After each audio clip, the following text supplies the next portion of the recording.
Sejam todos bem-vindos ao podcast O Sentido. Hoje, gastronomia. Vamos falar sobre vinho, empreendedorismo, religião.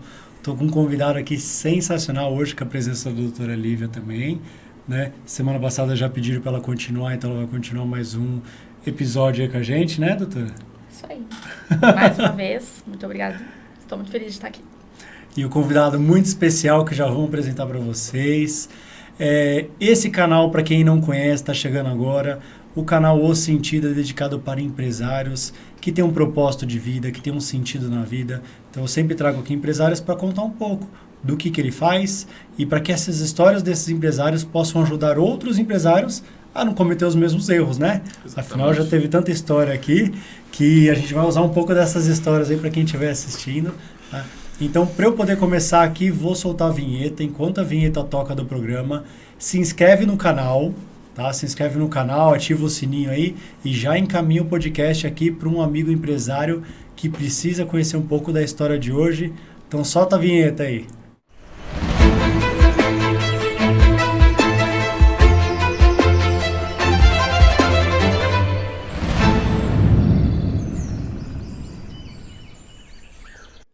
E agora que você já se inscreveu no canal, se você é um empresário que quer participar do programa de uma maneira, tem duas formas de participar.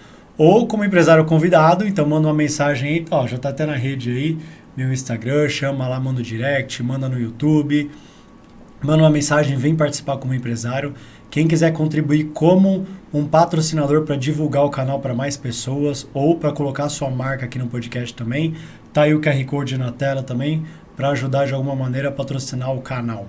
Então vamos lá, sejam todos bem-vindos oficialmente. Queria chamar nosso convidado Fábio para se apresentar. Ele tem tanta história para contar. A apresentação dele é tão grande que eu falei assim, eu fui anotando, falei, não, deixa que ele se apresenta. Vai lá, fala para todo mundo quem é você. Bom, muito obrigado pelo convite.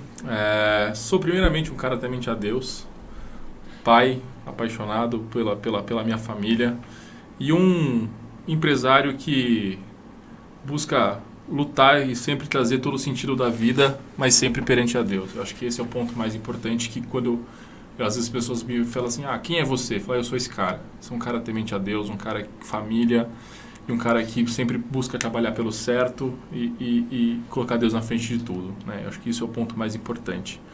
E quando eu falo, né, a minha formação é uma história muito longa. A gente estava até conversando um pouquinho nos bastidores aqui, que tanta coisa aconteceu para chegar no que eu sou hoje e ter a empresa que eu tenho hoje, que eu acho que isso é muito importante. E a minha empresa, ela é focada em ajudar pessoas, né? Então, ajudar empresários, ajudar empreendedores, que num setor assim que hoje é um dos setores que mais traz resultado e que as pessoas mais consomem no Brasil, que é o setor de alimentação, né? Então hoje nós temos diversos dados de mercado. O setor de alimentação é um setor muito rico, né? Ele está dentro do setor de agronegócio e tudo mais. A gente está dentro de um setor que gera muita riqueza, né? Então a gente está falando aí de pelo menos uns 2 a 3% do PIB brasileiro no setor de alimentação, tá? Então é um setor muito relevante para o mercado e, logicamente, por ser um setor muito relevante, a gente tem muitos negócios pequenos, negócios grandes, negócios gigantescos, mas todos precisam de alguns ajustes para poder performar, porque uma coisa que eu sempre deixo claro, até nas minhas aulas, ninguém monta empresa para fazer trabalho filantrópico. A gente monta para realmente ganhar dinheiro e mudar vidas. Então isso que é o ponto mais importante, e a gente precisa que essa empresa, para que ela performe, ela consiga mudar vidas, ela precisa estar estruturada. Ela precisa saber os indicadores que ela precisa trabalhar, ela precisa ter noção. O empreendedor, o proprietário, o gestor, ele tem que saber realmente o que ele precisa olhar para que aquele negócio funcione, né? A gente está num setor que a gente precisa muito de indicadores. É um setor que a gente tem diversas inflações, a gente tem muita variação de mercado. Então, como que esse empreendedor ele vai trabalhar com essas inflações, né? Então, hoje a gente está fazendo ajustes técnicos em vários negócios para que esses negócios consigam se permanecer no mercado. Hoje o mercado de alimentação ele tem um dos maiores índices de quebra, né, de negócios fechando. Então a gente está falando aí, indicações do Sebrae de negócios que fecham com menos de 5 anos é de 75% no setor de alimentação. Então as pessoas empreendem Porque empreender em alimentação, você não precisa de muito investimento. Quantas pessoas que vocês conhecem que, minha vizinha faz bolo na casa dela, a outra faz doce, tem o tiozinho que vende o milho na frente, que vende a pipoca na frente da escola, tem o carrinho do milho na frente da estação. Então, empreender em alimentação, em gastronomia, não é difícil, mas precisa que seja organizado. Porque mesmo para eu poder vender o milho na estação, eu preciso ter uma licença sanitária. Senão eu posso perder todo aquele pouco investimento que eu fiz, que muitas vezes para esse empreendedor é muito. Você acha que esse índice é maior de quebra das empresas do ramo de alimentação por aquilo que a gente conversou, né, nos bastidores? Pelo fato de as pessoas abrirem na alimentação porque é mais fácil? Como é uma necessidade básica, eu vou abrir um negócio para comer, e aí por causa disso ela não estuda, não dedica e quebra? Assim, esse é um dos grandes indicadores, porque quando a gente pensa, e eu ouço muito isso de diversos empresários, de pessoas que não são do ramo e querem entrar no ramo, que eles falam assim, eu vou montar um restaurante porque todo mundo precisa comer. Aí você fala assim, tá, vamos lá. Deixa eu te contar uma história. Cara, comer é uma experiência. Comer, ele tem diversos fatores que interferem na satisfação do cliente. Alimentar-se é uma necessidade fisiológica.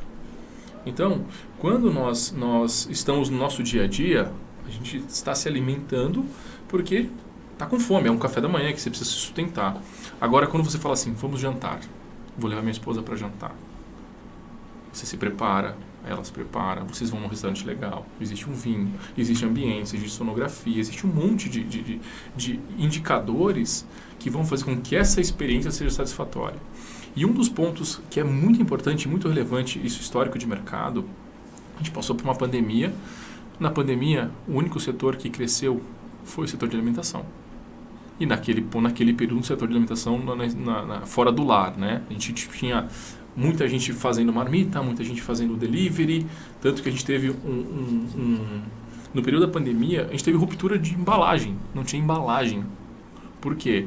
As pessoas valorizavam muito o papel craft, o papel reciclável, só que não tinha catador catando papel. Nossa. Como é que ia virar craft? Então, vai para embalagens sintéticas, né, de plástico, isopor e tudo mais.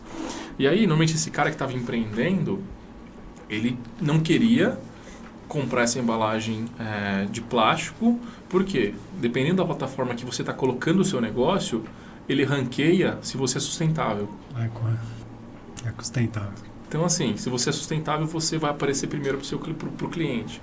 Então, existem diversos indicadores no mercado que a gente precisa pensar, falar, cara, olhar o negócio como negócio é o primeiro ponto, né? Olhar aquela empresa, porque o pequeno empreendedor, ele olha a empresa como ele. Então, ele paga o aluguel da casa dele com o valor da empresa, ele paga a conta de gás da casa dele com o valor da empresa, ou às vezes o gás é da casa dele, não é da empresa. Então, existe pequenos ajustes que a gente precisa passar para esse empreendedor para que ele consiga performar, né? Para que ele consiga ter uma estrutura mínima ali para conseguir dividir o que é negócio e o que é vida pessoal.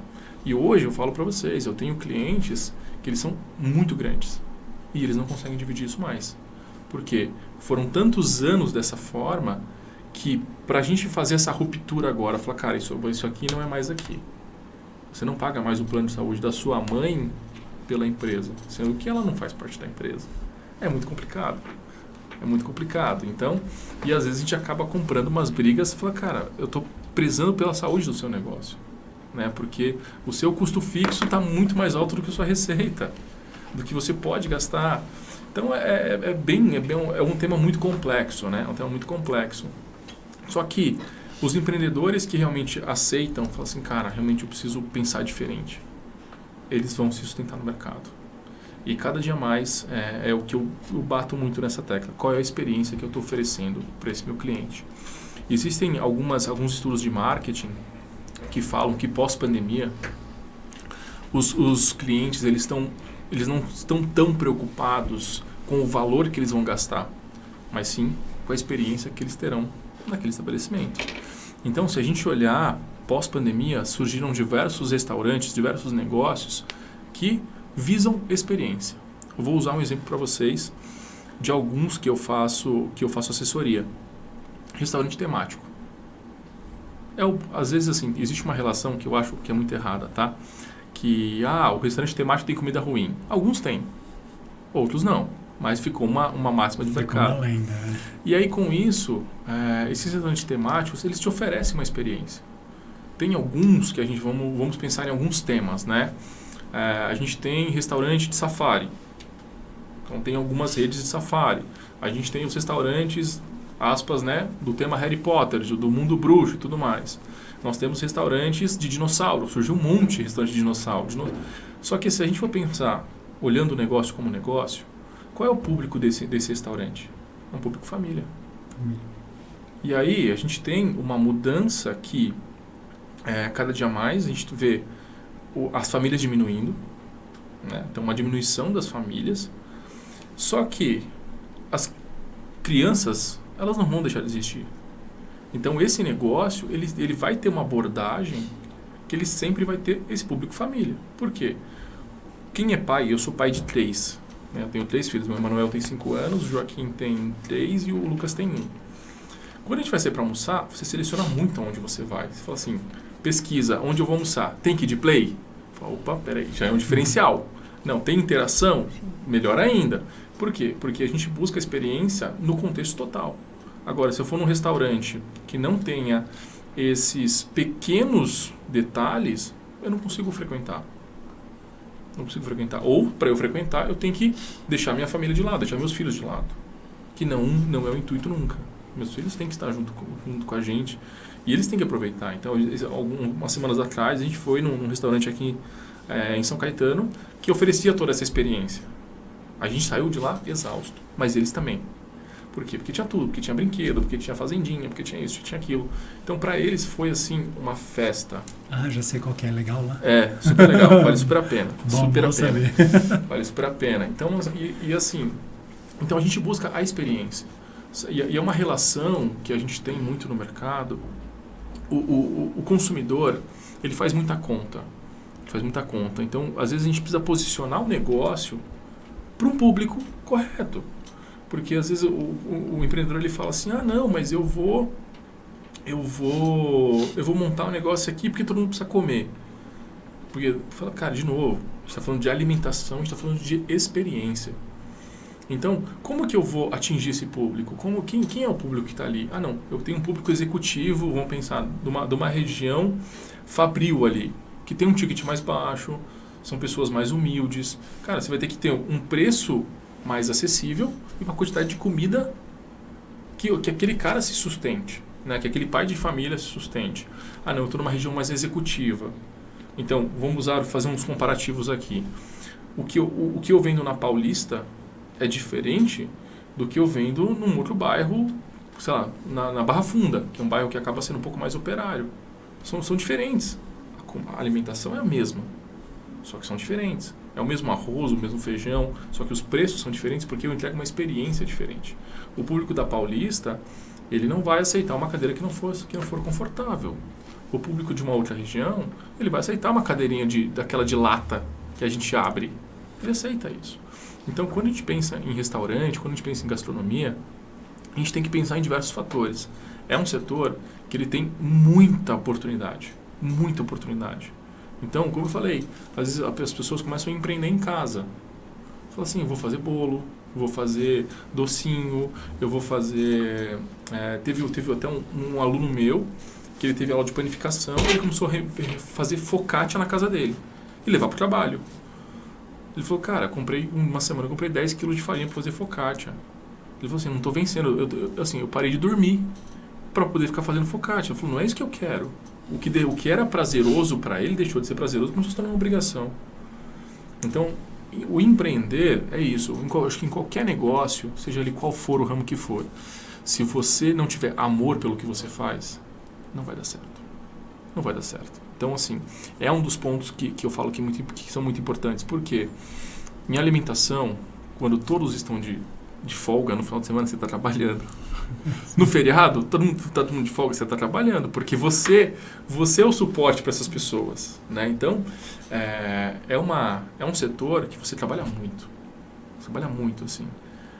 Sempre, às vezes não tem feriado, às vezes não tem folga, final de ano, está sempre trabalhando. Só que é um setor que como eu falo pra mim, eu não sei mais trabalhar em outro lugar. Porque minha vida inteira foi assim. Eu falo que eu comecei a trabalhar nesse setor na minha infância. Porque a minha história de infância foi muito... Uma história muito difícil, assim. Acho que como muitas pessoas tiveram histórias difíceis, a minha não foi diferente. Minha mãe, ela era uma mulher super batalhadora, assim. A gente veio de uma família simples, né? A gente veio de uma família simples. E eu desse com 2,04 metros, eu era o menor filho, né? Naquela época. E minha mãe trabalhava de manhã, ela trabalhava no Bradesco, na época era o Bradesco, ela fazia faxina, à tarde fazia faxina no consultório na casa de um médico e à noite ela trabalhava no restaurante. E como eu era o menor, minha mãe me levava junto para o restaurante. Então, era até engraçado, assim, eu tenho umas memórias afetivas daquela época, gastronômicas, assim. Porque eu devia ter aí seus 3, 4 anos. Então eu dormia debaixo da bancada dela, tipo, ela cozinhando em cima, eu embaixo da bancada dormindo. Eu era pequeno, às vezes dormia nas garrafas, no estoque, ela colocava uns papelões para poder dormir. E assim, aquilo foi minha infância. Então a gente teve um momento ali que aquilo tocou, sempre me toca muito. Eu falo assim, cara, acho que se eu busquei essa carreira hoje, talvez seja por aquilo que aconteceu, né? E consequentemente a gente teve vários momentos. Não foi minha carreira toda assim. Então eu tive um período na vida que eu, por família também, a gente começou a ser atleta profissional. Então meus irmãos jogaram vôlei e eu entrei no vôlei também. E acabei saindo de casa muito cedo, com meus irmãos também. Eu saí de casa de 14 para 15 anos, fui morar sozinho nesse sonho de ser atleta, né? E eu sempre fui um cara muito dedicado. Até os caras falam assim, você é muito quadrado. Eu falei, cara, se for para dar certo, eu tenho que fazer o meu máximo para dar certo. Você tem que dormir cedo, vou dormir cedo. E assim, eles brincavam muito, né? Falavam assim, não pode tomar água quando almoça, porque vai ter treino à tarde. Então, assim, eles brincavam muito, porque eu era o cara mais quadrado, assim, era o primeiro a chegar, a último a sair, em tudo. E porque eu falei assim, se não deu certo, não foi por falta de esforço. E na minha vida é assim, fala, cara, eu me dedico muito ao que eu quero, ao que eu tenho que fazer. E foi indo, por acaso, eu morava no interior de São Paulo, conheci um cara que tinha feito gastronomia. Aí eu falei, que negócio é esse? Aí ele falou, não, é faculdade de cozinhar. Eu falei, pronto, é isso que eu quero. Já tinha decidido que eu pararia de jogar vôlei. Isso num tempo que não foi tão distante assim, isso foi 2011, tá? 2011 foi meu último jogo, foi até em novembro. Eu já conhecia minha esposa, por conta do vôlei e tudo mais, e fui buscar. Falei, tá bom, já tinha formado no ensino médio, falei, vou buscar alguma coisa, vou fazer faculdade, né? Falei assim, vou dar orgulho, vou ser o filho formado na faculdade. E então fui, aí por uma coincidência, assim, a gente até estava falando, acho que eu entendo, naquele momento entendi como coincidência, mas depois eu vi que foi uma providência de Deus. A faculdade que eu conseguia arcar, era do outro lado da rua da casa na época minha namorada, mas minha esposa, né? E com isso eu falei assim, cara, tá, tô desempregado, vou ter que fazer faculdade. Falei com a minha sogra, falei, tia, chamava de tia, né? Falei, tia, posso te pedir uma coisa? Até arrumar um emprego e tal. Posso ficar aqui na sua casa? Ela falou assim, eu vou falar com meu marido, se ele autorizar, tudo bem. Beleza. Aí a gente conversou e tal, não pode. Passaram-se 14 anos depois, não saí de lá, né? A gente foi sair faz 2 anos da casa da minha sogra, né? Que era um sobrado, então a gente morava, eram 2 casas, mas a gente foi sair muito tempo depois. E com isso, fui estudando, né? Fiz gastronomia, assim, cara, era minha paixão, ir pra faculdade, trabalhava o dia inteiro, ia pra faculdade à noite, e era muito, assim, pra mim era muito empolgante. Quando entrou, e aí eu comecei a me descobrir muito nas aulas de gestão. Por quê? Porque eu via meus colegas, assim, tipo, pessoas mais velhas, pessoas mais novas, cozinhando muito bem. Aí, tipo, assim, todo mundo fala, eu cozinho muito bem, eu tenho técnica, eu cozinho muito bem. Mas eu olhava aqui e falava assim, não tá me brilhando os olhos, sabe? E quando eu tive as primeiras disciplinas de gestão, de empreendedorismo, de gestão financeira, você fala assim, cara, isso é muito legal. Tipo, eu era o aluno fora da curva, assim, tipo, aquele aluno que na aula de gestão sentava na primeira carteira. E com isso eu falei, comecei a olhar para os restaurantes e eu olhava assim, pô, mas por que tem tanto restaurante e por que não dá tão certo? Por que não dá certo, né? O que está acontecendo? Será que os indicadores naquela época, né, 2012, que indicador? Começava a olhar e falei, cara, abriu, no ano seguinte que eu me formei, abri uma pós-graduação, um MBA, em gestão de alimentos e bebidas. Falei, é esse negócio que eu vou fazer. Estava trabalhando em São Paulo, então a faculdade era em Santo André, na antiga UniABC lá na Industrial. E aí eu falei, cara, eu vou fazer essa pós-graduação. Meu salário não pagava a pós-graduação. Fui pagando uma atrasada, fui pagando. E assim, a pós-graduação me abriu muito os olhos. Muito. Por quê? Eu sempre fui um cara que gostei muito de ensinar. Sempre, desde sempre, assim. Para vocês terem ideia, eu comecei a dar aula em 2013. Comecei a dar aula de gastronomia. Eu mal saí da faculdade e comecei a dar aula em várias escolas.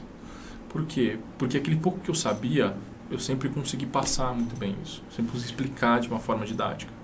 E com a pós-graduação, eu falei, cara, eu preciso ajudar mais pessoas. Isso não é em vão. Isso não é em vão, porque eu vejo muito nos negócios, e principalmente na alimentação, as pessoas colocando o pouco que elas têm naquele sonho. E esse sonho, se ele não tiver o mínimo de estruturação ali, você vai perder muito dinheiro.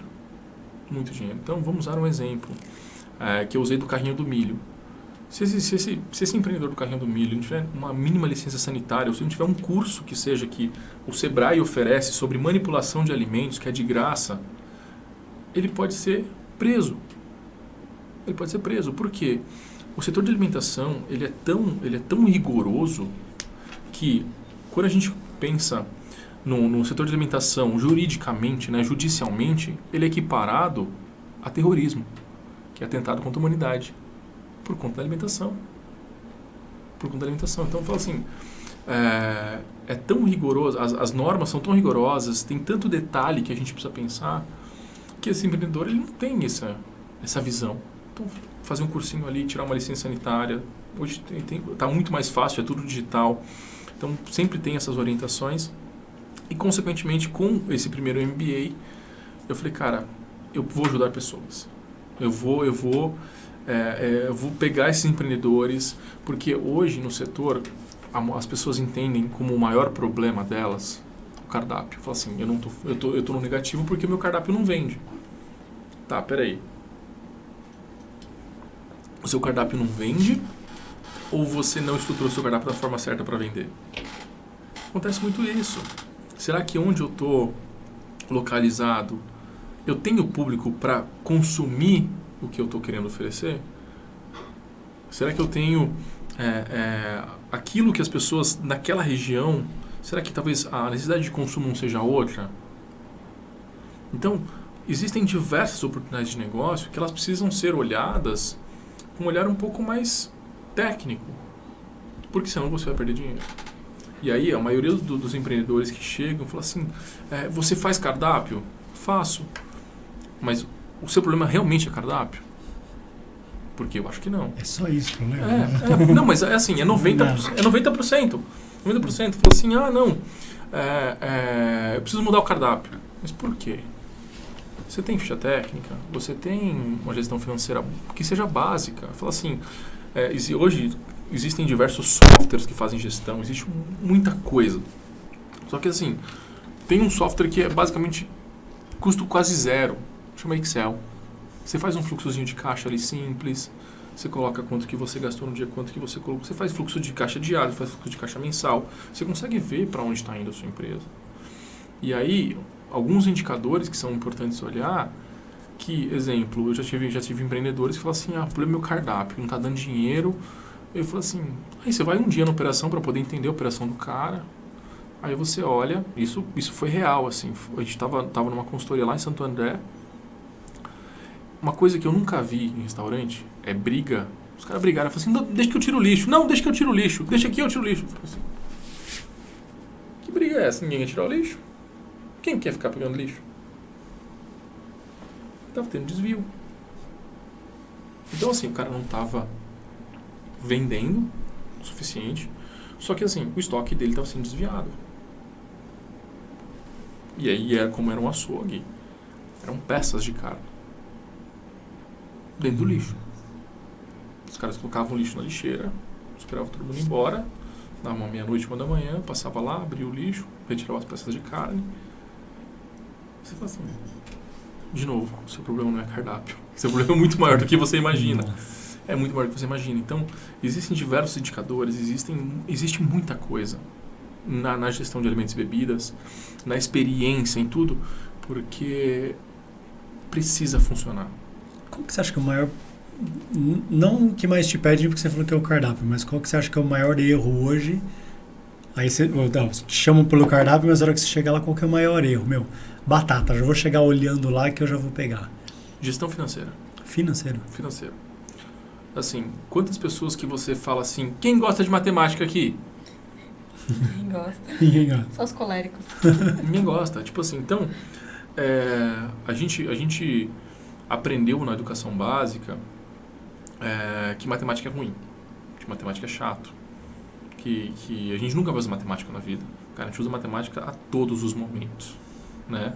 Se a gente pensar tecnicamente, a todos os momentos. Foi apresentado pra gente, é muito importante. Então, e a gente tem isso na vida, você fala assim, não, eu não gosto de matemática. Eu falo, cara, mas vamos pensar nas 4 equações básicas.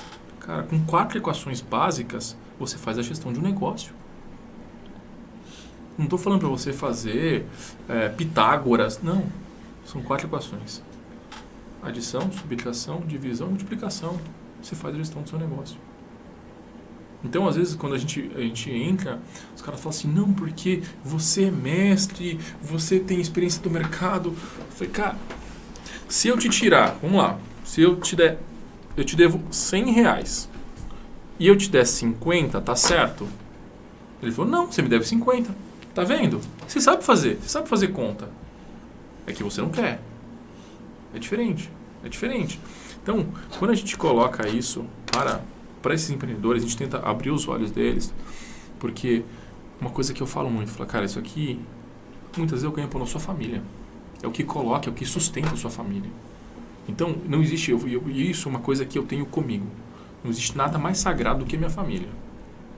Então, a partir do momento que eu tenho alguma coisa, seja o que for, uma situação que vai afetar a minha família, eu preciso blindar a minha família. Minha família não tem culpa, um exemplo, a minha família não tem culpa que o cliente não pagou. Eu não tenho culpa disso. Eu preciso honrar as minhas coisas como pai, como provedor da casa. Então, esses empreendedores, eles precisam entender isso. Cara, primeiro que você tem famílias que dependem do seu negócio. Então, se o seu negócio não está indo bem, você está colocando famílias em risco. Você está colocando, às vezes, a saúde básica dessa família em risco. Por isso que eu falo de olhar negócio como negócio. Olhar alimentação como negócio. Porque assim, gente, o meu mestrado, ele foi muito, assim, para mim foi acho que a grande divisão de águas. Porque a minha tese de mestrado é a experiência do cliente. Só que o meu mestrado foi no meio da pandemia. Como é que você mede a experiência do cliente no meio da pandemia? Então, assim, a minha apresentação a minha dissertação foi no comecinho de 22. Já tinha passado, então já teve um novo contato, eu tive que refazer por muito tempo a pesquisa. E aí, entrando nessa questão da experiência do cliente, que eu acho que é super importante, a gente precisa pensar que quem é meu cliente? Tá? Primeira coisa, assim, a gente chama, isso vem muito de Potter, Clotter, os grandes pais do marketing, né? Que eles falam assim, cara, quem é meu cliente? Por quê? Ainda mais em tempos digitais, né? Como que eu atingo esse cliente? Hoje, um restaurante, se ele não tiver Instagram, se ele não tiver TikTok, ele não vai performar. As pessoas não te conhecem. Então, você precisa estar forte nisso. E, logicamente, com uma comunicação assertiva para o seu público. Senão, você não vai conseguir atingir aquele público. E um exemplo que é muito claro disso. Você fala assim, pô, o meu negócio, ele tem um público geração Z. Vamos lá, geração Z. A maioria não quer trabalhar. depende dos pais, está super antenado nas redes sociais, ele vai ter um ticket baixo. Vai ter um ticket médio baixo. Ou seja, se eu tenho um negócio que tem um ticket médio baixo, entendam que isso não é problema, tá? Isso não é problema. Só que assim, a chance de você conseguir alavancar esse negócio vai demorar um pouquinho mais. Por quê? O ticket médio de um restaurante, ele é o principal indicador de receita, de quanto aquele cara está faturando. E, consequentemente, ele vai ser o que vai ordenar o pagamento das contas. Então, com isso, quando a gente olha para isso, fala, cara, quem é o meu público? E a gente desenha, em todo o contexto, quem é a persona. Quem é a minha persona? Cara, quem que é... Eu imagino assim, que eu idealizo o meu cliente. Eu falo assim, meu cliente, ele é o Fábio, um empresário que tem 3 filhos, que gosta de sair para poder comer. Então, eu idealizo aquele cliente e crio um nome para ele e eu vou trabalhando em cima dele. Falo assim, o Fábio, sendo o empresário, sendo o pai, sendo um pouco mais velho, ele fala gíria? Não. Então, eu não posso colocar gíria na minha comunicação com ele. Não. Ele já é um cara mais descolado. Eu posso ter essa linguagem. Então, isso entra em diversos aspectos do processo do restaurante, do processo do negócio. Por quê? Porque imagina só, eu tenho uma comunicação, e aí por isso que eu falo em todo o alinhamento, né? Eu tenho uma comunicação um pouco mais descolada, eu chego lá, tá o garçom de gravatinha, camisa social branca, impecável, lencinho no braço, boa noite senhor, seja muito bem-vindo. Você fala assim, opa, peraí, acho que eu tenho lugar errado. Então a gente precisa ter, dentro dos restaurantes, dentro dos negócios, o contexto total da experiência. Que isso é o ponto mais importante. Então a experiência, ela vem em âmbitos de hospitalidade, ambiência, ela tem toda a questão da alimentação, que é muito importante. E aí, na minha tese de mestrado, o que é mais legal, que assim, quando a gente pensa em fatores de qualidade, né, o que é mais importante num restaurante? O que vocês sugerem? Você fala assim, o que é mais importante? Sabor. O atendimento, limpeza. O sabor. Tem que ser gostoso. Pra mim é isso, o atendimento, a higienização, o sabor também. Eu sei que eu prefiro a minha comida. Então, quando a gente olha para isso, existem diversos indicadores, até algumas escalas científicas para a gente poder medir isso, né? Então, para esse cliente, o que é mais importante? Mais importante é uma relação. Aí, quando a gente divide o público, né, entre homens e mulheres, para o homem, quantidade, preço e qualidade. Então, sabor, e aí entram os aspectos organolépticos, né? Tem que ser saudável. Né? Organolépticos. Quando a gente entra no aspecto feminino, o ponto disparado assim, na pesquisa, que eu falei assim, não, tem algum erro. Limpeza de banheiro. Com certeza, incomoda muito a mulher. Limpeza de banheiro. Fala assim, se o banheiro não tá limpo, imagina a cozinha. Exato. Isso é uma coisa... Então, assim, para uma vocês terem percepção. ideia, dependendo de onde você está localizando o seu empreendimento, você já tira um peso dessa escala de satisfação, do comer, da experiência de comer, porque o banheiro não é sua gestão. Pensando em shopping. Restaurante de shopping, o banheiro é do shopping. Para nós, clientes, eu falo assim, mas vou ter que levantar daqui com criança para poder ir lá no banheiro, que às vezes não é próximo. Mas você não vai reclamar do restaurante que, o banheiro estava sujo. Agora, se o restaurante é um restaurante de rua, é um restaurante físico fora desses ambientes, eu falo assim, cara, é um ponto de atenção. Homem não está preocupado com limpeza de banheiro. Mulher tá. Eu nunca ia falar isso. Eu falei higiene, né? Não lembrei do banheiro, mas a gente repara mesmo. Repara muito, porque... e aí, assim, uma coisa que a gente começa a ver também. A gente sempre coloca trocadores só no banheiro feminino. Como é que o pai, por exemplo, eu estou saindo para jantar com meu filho, eu estou saindo para dar uma passeio com meu filho. Fala, mas não tem trocador masculino, troca o menino aonde?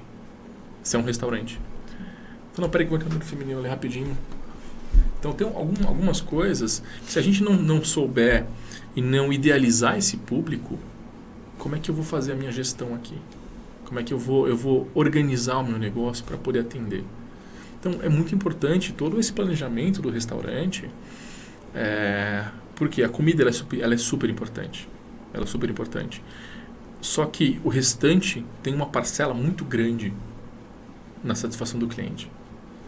Né? Então, quando a gente pensa em qualidade da comida, né? Ninguém quer comer comida ruim. Eu nunca ouvi ninguém falar assim, você gosta de comida ruim? Não, ninguém gosta. Ninguém gosta, não é satisfatório. Então, como que a gente gerencia isso? Porque a relação da qualidade do produto é uma relação financeira. Você pode ter, você pode ter a carne que custa 10, você pode ter a carne que custa 1.000. O seu público vai pagar por isso. Então, a gente teve um tempo aí, agora até esfriou um pouco, mas a gente teve muito tempo a moda do Wagyu nas carnes, né? Só que assim, você fala, cara, R$1.500 o quilo da picanha. Você fala assim, calma aí, né? Um chorizo, R$780 o quilo. Você fala, cara, mas qual a experiência que eu tô entregando para o meu cliente? Vou usar um exemplo, né? Todo mundo gosta daquela brincadeirinha do salzinho aqui. Ó. Esse cara, ele foi um grande empreendedor.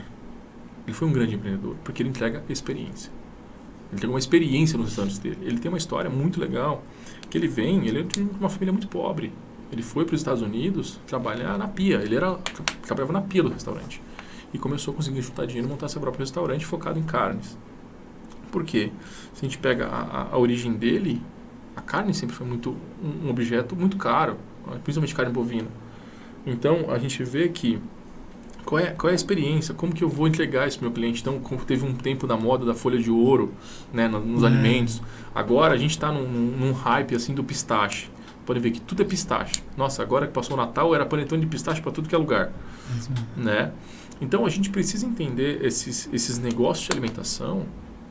A época das paletas. A época das paletas, então, assim, que são as grandes tendências, né? Então, a gente teve lá, começou com o iogurte, né? Começou com as franquias de iogurte, depois a gente teve as paletas mexicanas, que nem no México tem paleta mexicana, a gente, brasileiro, é empreendedor.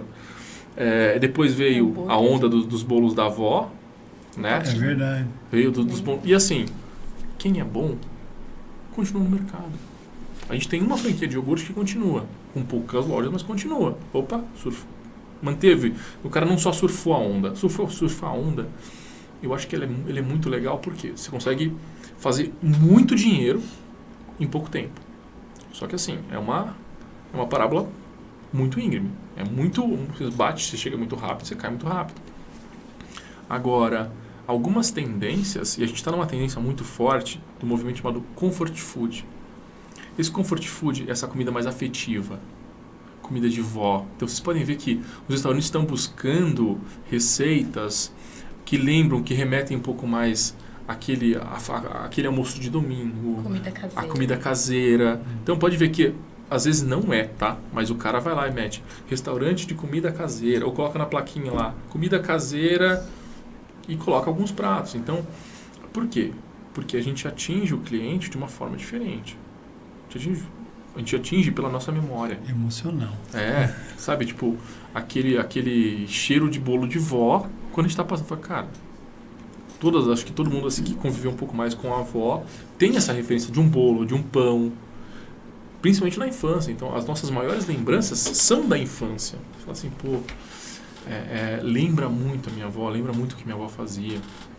Então, quando a gente pensa nesse setor de alimentação, existem diversas oportunidades que a gente pode trabalhar, que a gente pode empreender, só que é importante empreender da forma correta. Hoje, como eu falo, a gente tem subsídios para quem realmente quiser. Todas as cidades têm o seu próprio Sebrae. Você pode ir lá e falar, cara, quero montar um negocinho de alimentação. Você vai ter orientação de graça. Ou você vai ter o Beabá. Então, o Sebrae ele disponibiliza, e aí para um planejamento um pouco mais estruturado, um business plan, né? Um plano de negócio que assim, ele foi feito tão didaticamente que você literalmente responde perguntas. Qual é a missão da sua empresa? Quais são os valores da sua empresa? Qual é o público-alvo da sua empresa? Qual é o enquadramento social da sua empresa? Então, assim, é fácil, assim, as coisas estão muito bem, as cartas estão muito bem colocadas para quem quiser empreender. Só que, lógico, qual é o seu tamanho, quanto você está disposto a investir nesse negócio. Porque eu falo muito isso nas aulas de gestão, as pessoas têm uma ideia de geração de valor que é muito errada, né? Porque, assim, no setor de alimentação, a regra do compro por 1, vendo por 2, estou tendo 100% não funciona. Tá? Não funciona. Acho que em lugar nenhum funciona, mas as pessoas têm essa ideia, né? Tipo, eu falo que é a teoria do trem. Porque o cara vai lá no trem, o cara vou comprar uma caixa de bala, vou vender e vou comprar outra caixa de bala. Os meus filhos falam isso. Vou no mercado, vou comprar, posso vender mais caro? Só que assim, o que acontece? Se eu comprar uma, vender, eu não vou ter lucro. Eu paguei aquela, eu só paguei aquela e comprei outra.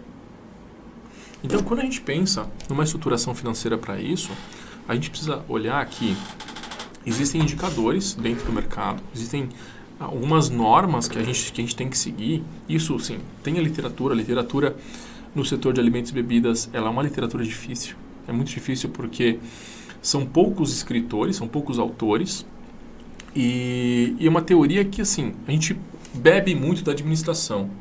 Só que, para o contexto todo de administração, eles não estão muito preocupados com esse setor. Porque dá muito trabalho. Quando eu fui fazer o doutorado, fui fazer o processo de doutorado, eu fui questionado bem assim. Por que você quer falar de alimentação? Qual é a relevância disso para o mercado? Eu fui questionado dessa forma por um professor. Eu falei assim, porque corresponde a 3% do PIB brasileiro? Não, mas de onde você tirou esses dados? Aí eu peguei essa referência, falei, tá aqui. Não, mas essa linha de pesquisa não é interessante pra gente. Então, assim,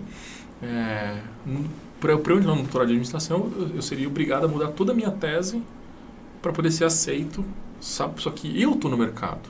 Eu sei a relevância que isso tem e a importância que isso tem. Então, é importante que a gente olhe para isso, que a gente trabalhe com os indicadores certos. Porque quando a gente olha para qualquer negócio, a gente tem alguns patamares que a gente precisa cumprir. Vamos lá.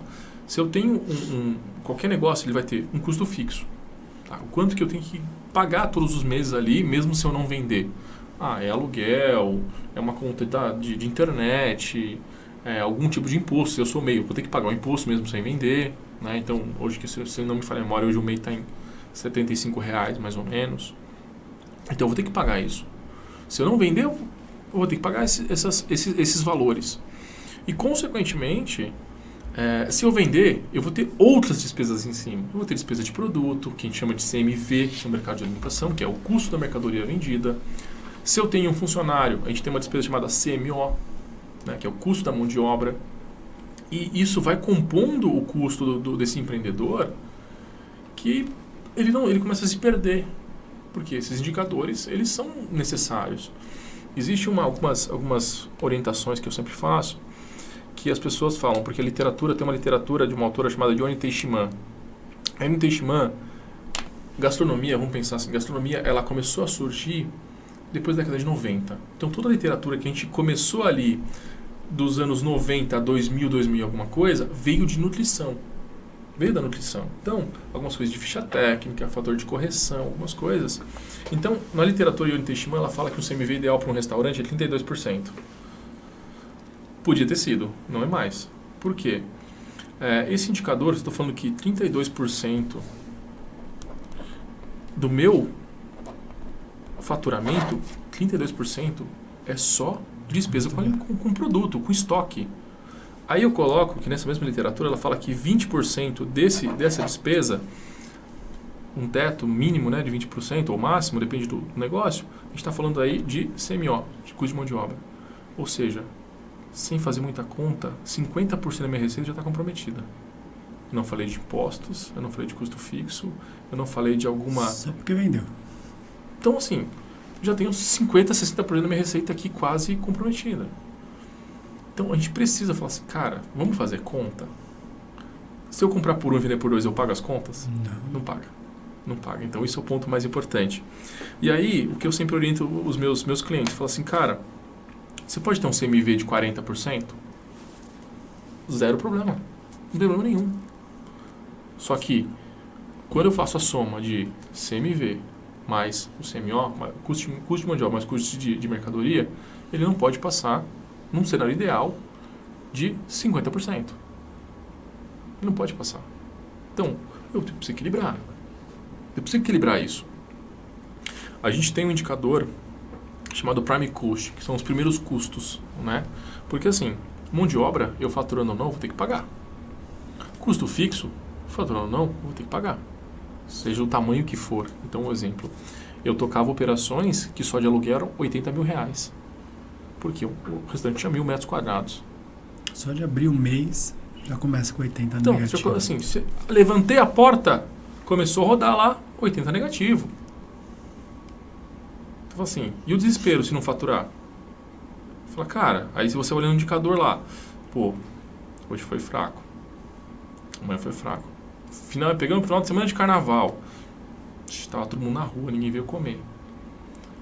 Então você fala, começa a contar o dinheiro. Comida que estraga. Exatamente, porque assim, se eu pego, vamos pegar um restaurante e aí um conceito de negócio, pega que assim, para alguns momentos é muito bom. O buffet. O buffet é muito bom. Só que alguém quer comer buffet feio, salada murcha, travessa meio vazia, aquele arroz de fundo de ninguém quer.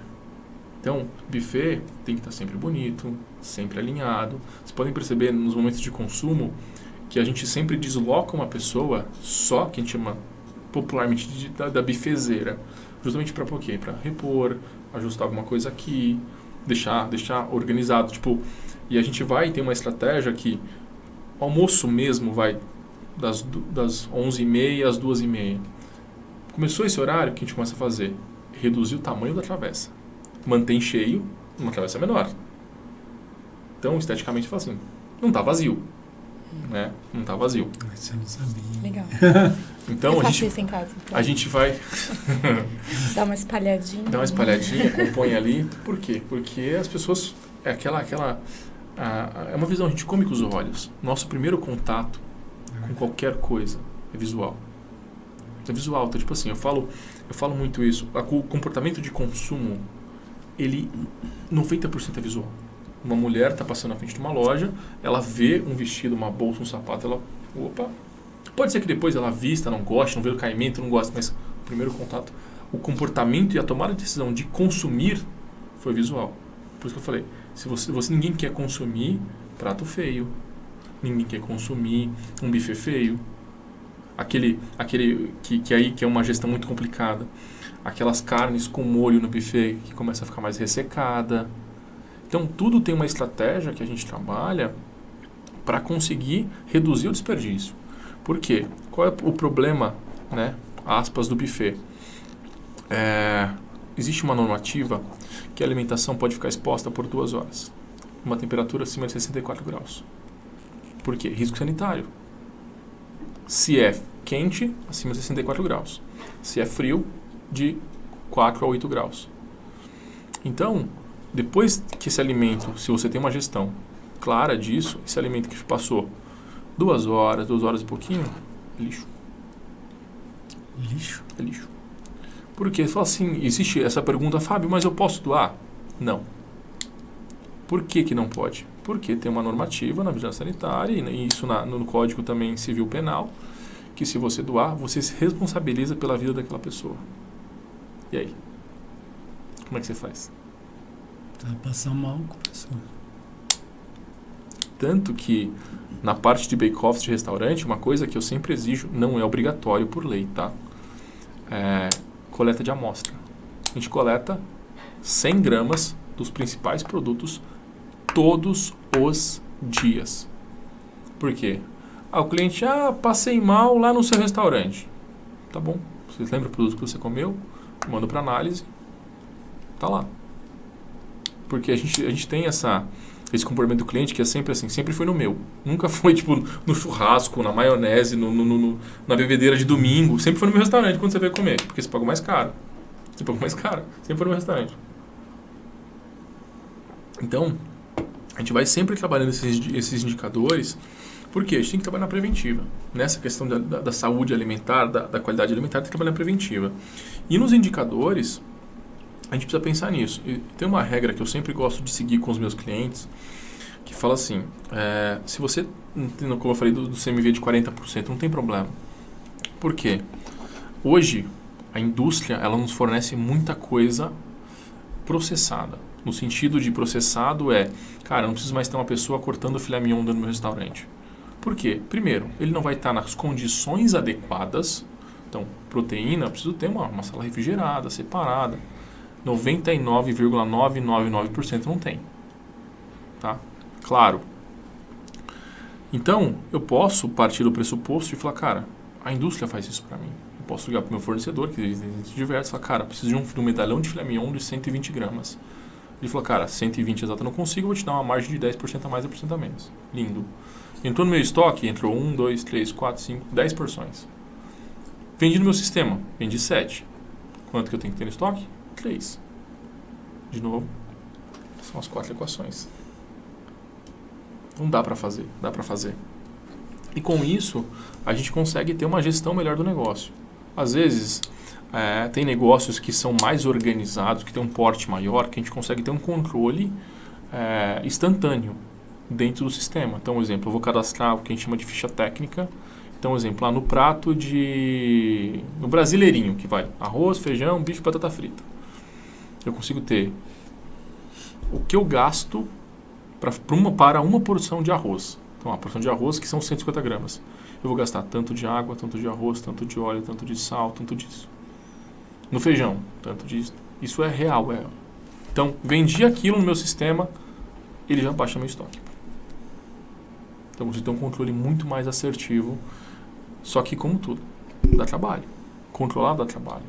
Controlar, você é o chato. Você é chato, porque não, mas isso aqui é miudeza. Cara, eu falo assim, se cada um, é um exemplo muito simples, né? A gente teve um momento isso meio geral, né? Que as pessoas começaram a banir um pouco do copo plástico, né? Eu falei, então vamos fazer uma conta aqui, eu tenho 14 funcionários na casa, se cada funcionário pegar um copo plástico por dia, a gente está falando de 14 por dia, em 10 dias são 140, em 30 dias são 280. Eu multiplico isso no ano. Estou falando que vocês pegarem um. Eu tenho certeza que vocês não pegam só um. Então, a gestão estratégica para restaurante, ela está nos mínimos detalhes. Ela está nos mínimos detalhes. Porque, às vezes, a gente vai muito na oferta, né? Fala assim, pô, aquele fornecedor está vendendo mais barato. Quanto mais barato? Ah, não, é R$2 mais barato, R$3 mais barato. Aí você vai pegar aquele produto, eu vou higienizar, eu vou cortar. Ele rende menos do que o outro, ele rende menos que o outro, que é um pouco mais caro. Então, tem vários detalhes, que é a mesma coisa, a gente vai comprar, vamos pensar, uma coisa do nosso dia a dia, eu vou comprar couve. Né? Vou comprar couve no mercado. O que eu vou fazer com a couve no mercado? Eu vou tirar o talo. Eu já começo a perder. Então, compra a couve. Ah, mas a couve fatiada é mais cara. Mas tá pronto. Você não perde tempo. Acontecia isso muito na minha casa. Por quê? A gente falou isso ontem, hoje. Aconteceu porque assim, a gente comprava... Eu tô pra te perguntar sobre a sua casa, porque toda essa matemática eu tô querendo saber como que é. Eu tenho 3 filhos. Quem que cuida disso? Porque é uma matemática boa, né? Não é simples, em casa quem... Assim, eu falo bastante coisa, mas esposa nesse ponto, a história da couve. Eu falo assim, vamos lá. A gente comprou a couve.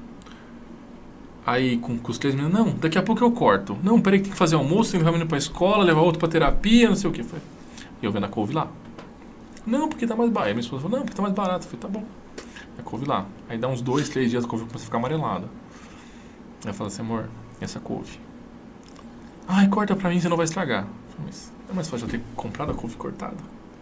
Então, assim, às vezes, até pro nosso dia a dia, agilizar algumas coisas, é super importante. Super importante, porque é uma rotina de casa que nem sempre o mais barato, no sentido financeiro mesmo, ele é o ideal para aquele momento. Você vai perder porque vai jogar fora. Exato. Então vamos pensar nessa mesma analogia num restaurante, que eu sirvo feijoada. Todo restaurante serve feijoada, serve couve. Quanto tempo meu funcionário fica picando couve? Nossa, é um cara só para isso. Não é mais fácil eu pagar um pouquinho mais Por quê? O que é mais caro? Eu pagar um pouquinho mais ou pagar horas de trabalho para esse meu funcionário? Que ele pode estar desempenhando um papel que seja muito mais importante que o couve. Então, a gente faz essa gestão estratégica. Só não fala isso para as nutricionistas, que elas ficam bravas. Elas ficam muito bravas. Tem que perde os nutrientes. Mas o cara que está comendo feijoada não está muito preocupado com o cliente ali. Couve, né? Está preocupado com o cliente do torresmo, das coisas que vem. Cortar na hora, tem que ser fresquinho. Sim, assim, a gente entra e um ponto que é muito importante também, não é... Eu sou formado em nutrição também, fui coordenador de curso de nutrição. A gente precisa também pensar nessa questão nutricional, né? Porque um ponto que é importante, cara, dentro dos restaurantes eu tenho pessoas. Então, essas pessoas também precisam ter uma saúde alimentar ali para poder consumir. Então, eu falo assim, se vocês fizerem algo errado, se vocês fizerem algo de qualquer jeito, ou se tiver com algum tipo de contaminação, algum problema, os maiores consumidores são vocês. Vocês estão aqui todos os dias. Estão aqui todos os dias. A mesma coisa na minha casa. Eu falo assim, eu acho que tá bom. Beleza, eu acho que tá bom, você vai dar pro seu filho, você vai dar pra sua esposa, você vai arriscar? Eu não arrisco. Porque assim, é o bem mais precioso que eu tenho na minha vida. Então, não dá pra... E se, não, mas eu acho. Eu falei, então, se você não tem certeza, não faça. Não faça, porque, de novo, eu prefiro assumir uma despesa, assumir um prejuízo ali de... Vamos usar um exemplo que às vezes acontece muito com carne, que é porcionada e oxida. Eu falo, cara, prefiro assumir esse risco do que entregar um negócio medíocre pro meu cliente. Porque assim, aí eu entrego um negócio medíocre pro meu cliente, produto medíocre para ele realmente não está dentro do padrão de qualidade que a gente quer oferecer. O que vai acontecer? Ele vai lá no Google e vai falar. Um minuto. E vai falar. Então, assim, só que hoje todo mundo pesquisa no Google. As pessoas pesquisam no Google, as pessoas veem nas redes sociais o ranqueamento desse restaurante nos aplicativos de consumo. O cara vê sua nota. Se a nota for ruim, ele muitas vezes nem entra para poder ver. Por quê? Porque às vezes uma gestão de produto, uma gestão de pessoas ali que acaba interferindo muito. Então a gente precisa olhar para esses negócios, para a alimentação de uma forma que ela é muito dinâmica. Então, um exemplo, a gente tem em restaurante, você tem toda a parte de alimentação, você tem a parte de bebida, você tem a parte de drinks alcoólicos, não alcoólicos, cerveja, vinho, água. Então tem locais que você tem 3 tipos de água diferentes. Fala assim, eu tenho uma água francesa, eu tenho uma água da fonte não sei da onde. Fala assim, cara, só queria tomar uma água. Lembra do restaurante que a gente foi? A gente foi pedir água. Falei assim, água, ver uma jarra. Aí a moça falou, mas cadê a garrafinha? Não, a água de fonte própria. Água de fonte própria. Mas o porquê que aconteceu isso? E teve até uma discussão, entrou uma lei que os restaurantes foram obrigados a criar a água da casa. Acho que é só no Brasil que não tem água à vontade. Água da casa. Né? Só que, de novo, como é uma coisa que foi obrigatória, algumas pessoas foram estrategicamente inteligentes e entregaram uma experiência com essa água da casa. Outras, o cara te serve um copo com uma má vontade. Mas ainda tem isso? Não. Tem. É obrigatório. É obrigatório entregar? Se você falar assim, tem água da casa? Não sabia dessa, não. Tem. Porque hoje se vende água você vende fechada, água né? fechada. As pessoas querem água fechada, né? Água com gás, né? Mas água da casa é água da casa. Talvez mude o nome, mas água da casa. Então você não sabe, né? E acha estranho até. E aí assim, imagina a felicidade do garçom, porque nesse setor, assim, a gente tem a questão da gorjeta, né? Que é uma outra discussão muito grande, assim, muito grande. Mas se o garçom vende uma água que custa R$7, ele está ganhando um percentual de gorjeta em cima daquela água, e se o serviço foi bem executado, foi pago. Na água da casa, não ganha nada.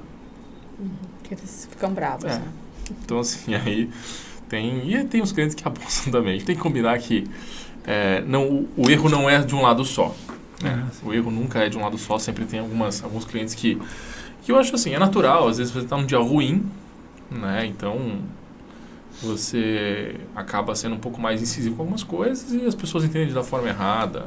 É muito complicado, né? Então, você olha e fala, é um setor que a gente sempre atende muito, né? E assim, você atende pessoas de bom humor, você atende pessoas mais fechadas, mais contraídas, crianças. Então, num dos restaurantes que eu toco lá no Tatuapé, é um restaurante temático, aí teve uma criança que estava... Assim, imagina a experiência da criança, estava muito legal, tal. A gente só falou, toma cuidado, tem alguns souvenirs que quebram, não sei o que, ela quebrou. Aí, tipo, o gerente foi falar com a mãe. Nossa, a mãe falou assim, como assim, você está querendo que eu corrija a minha filha aqui? Eu falei, senhora, ela quebrou. Você está pedindo para poder controlar um pouquinho mais, tá? Porque ela quebrou um item de decoração. E assim, era uma coruja, não é um negócio que era simples, assim, uma coruja, não tem, tipo... Então, é isso. Então, às vezes, que entra naquela questão de comportamento, né? Falo, cara, hoje o cliente acha que ele pode tudo, que ele é o dono do negócio, que o cliente, assim, essa máxima é sempre, né? O cliente sempre tem razão. Cara, nem sempre o cliente tem razão. Né? Nem sempre o cliente tem razão, a gente precisa deixar claro, falar assim, olha, assim, cordialidade, com educação, desculpa, mas o senhor está fora da razão. Exemplo, teve cliente que reclamou que tinha que esperar na fila para entrar no restaurante. Eu falei, mas peraí, você não fez reserva. Você chegou aqui num dia que tem o maior fluxo. Não tem o que eu fazer. Tipo, cara, você não tem nisso, você não é preferencial. Não tem nada. Desculpa, não posso te passar na frente porque você acha que isso é mais importante. Então é bem complicado, assim, essas tratativas. Assim, são muitas tratativas, assim, por isso que eu falo. Imagina como fica a cabeça do gestor para pensar tudo isso. Financeiro, administrativo, pessoas. Entrando um pouco mais, até direcionando já tô dando nossa hora. É uma pena, né, que ele vai ter que voltar. Uma aula, não vai ser não é uma pergunta, já vamos agendar a próxima. Mas encaminhando assim a gente viu que esse ramo tem muitas, né? É público, é alimento, são vidas, é muitas coisas, né? Agora olhando para você, assim, por que você faz isso que você faz? Qual é o sentido de você fazer isso? Por que isso te encanta e o que faz você acordar de manhã? E você falou antes de começar, acho que o não estava no ar, você sai para trabalhar às 6 da manhã, volta à meia-noite. Qual que é o sentido de tudo isso? Então, acho que foi o que eu falei, né? Assim, a gente não faz nada que... A gente não consegue desempenhar nada bem que não tenha amor, né? E eu sempre saio de casa e falo assim, eu preciso mudar vidas. Porque muitas vezes eu vejo as pessoas empreendendo e tentando dar uma condição melhor para suas famílias, dar uma condição melhor para seus filhos. E assim, graças a Deus eu tenho sido muito abençoado, porque a maioria, 90% das pessoas que eu tenho trabalhado, que eu tenho entrado em contato, que a gente tem fechado o contrato, são pessoas que são temente a Deus. Então, acho que a relação fica muito mais fácil, fica muito mais... flui muito melhor. E, consequentemente, minha maior motivação assim, é a minha família. Porque eu vejo, eu ando de moto, então dá 6 horas da manhã, tá, meus filhos subindo na moto e isso me traz uma alegria muito grande, porque eu vejo a felicidade deles, né? Então eu falo que o setor que eu trabalho, cara, eu tenho muitos clientes, então consigo oferecer muitas experiências felizes para os meus filhos. E logicamente, acho que o financeiro ele é um coadjuvante disso, né? Porque quando a gente está num negócio, está numa implantação de negócio, que você fala assim, cara, um monte de BO para resolver um monte de coisa, mas você vê pessoas felizes, a gente entrega uma experiência. Porque como eu falei para vocês, ninguém sai de casa para ser mal atendido. Tá? Tudo bem que tenha negócios para isso, tá? Tem alguns restaurantes que você vai para ser mal atendido. Não é um restaurante que eu gosto de trabalhar, nem entro nessa ideia, mas eu acho que essa motivação é o que eu sei fazer na minha vida, é o que eu estudei minha vida inteira para fazer e eu faço com excelência. Então eu fico muito feliz em entregar resultados, igual essa semana é uma semana de fechamento de folha, então semana que vem é semana de balanço. Aí você fala assim, pô, tudo que a gente trabalhou teve um fruto aqui, né? Teve um negócio que cresceu. Então os negócios do Tatuapé que eu tenho assessoria lá, eu tô com eles desde o começo. Eu lembro até do semblante deles quando eu fui para lá, que eu fui 100% gestão financeira. Foi isso. Eu fiz os cálculos pros caras, assim, os caras falaram, cara, os caras iam abrir a hamburgueria, e eu falei assim, não pode abrir agora. Não, como assim? Não dá? Eu falei, cara, não dá. Eu preciso de pelo menos uns 20 dias para estruturar o negócio de vocês. Isso foi em 2022. Aí, não, mas não dá, a gente já tinha pegado empréstimo, já tinha vendido o carro, já tava, tipo, eu falei, cara, como assim? Você começou o negócio já todo lascado.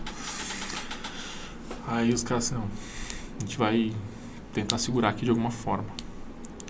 E 2 anos depois, a gente tá montando o segundo negócio já. Por quê? Porque eu falo assim, cara, tem que me ouvir. Eu sei fazer, é o que eu sei fazer. É o que eu sei fazer de melhor na minha vida.